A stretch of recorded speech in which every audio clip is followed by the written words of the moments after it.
একদা বর্ষার আগমনী বার্তা নিয়ে আসা প্রকৃতির অলংকার হিসেবে পরিচিত কদম ফুল আজ বরিশাল বাকেরগঞ্জ উপজেলা থেকে প্রায় বিলুপ্তির পথে। বর্ষার 2 মাস আষাঢ় শ্রাবণে চিরসঙ্গী কদম ফুল এখন যেন দুর্লভ এক দৃশ্যে পরিণত হয়েছে।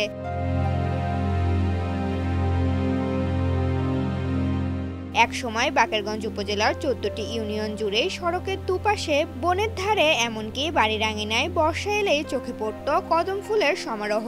হলুদ আর সাদার মিশেলে বৃষ্টির ফোঁটা লেগে থাকা কদমের পাপড়ি যেন হীরের আভা ছড়াতো। বৃষ্টি ভেজা বাতাসে কদম ফুলের মিষ্টি ঘ্রাণ মনকে ভরিয়ে তুলত। ওয়ালটন এখন দেশের সীমানা পেরিয়ে পৌঁছে গিয়েছে 50টিরও বেশি দেশে। ওয়ালটন, ঘরে ঘরে, বিশ্বজুড়ে ভাসিয়ে নিয়ে যেত এক স্বপ্নের রাজ্যে।